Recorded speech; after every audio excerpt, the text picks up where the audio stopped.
আসসালামু আলাইকুম। আজকে আমি বাইম মাছ রান্না করব। আর এই জন্যই বাইম মাছগুলোকে ভালোভাবে ধুয়ে লবণ হলুদ দিয়ে মেখে গরম তেলে ভেজে নিলাম। ভাজা হয়ে গিয়েছে। এখন এর মধ্যেই পেঁয়াজ কুচি দিয়ে দিলাম, সামান্য একটু লবণ দিয়ে পেঁয়াজ কুচিগুলোকে বাদামি করে ভেজে নেব।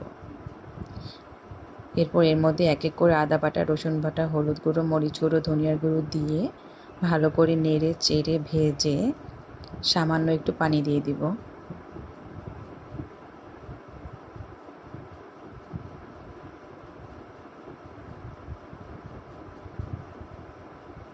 পানি দিয়ে দিলাম, ভালোভাবে মিশিয়ে ঢাকনা দিয়ে রেখে দিব। মশলাগুলোকে 2 মিনিটের জন্য কষিয়ে নিব।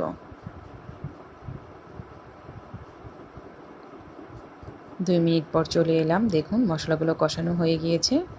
এখন একটু নাড়াচাড়া দিয়ে এর মধ্যে আমি পরিমাণ মতো ঝোল দিয়ে দিব।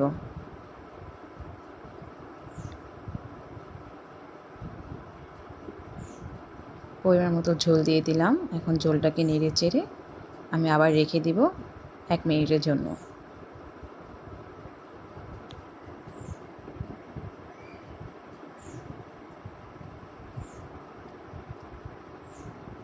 এক মিনিট পর দেখুন ঝোলটাতে বলক চলে এসেছে।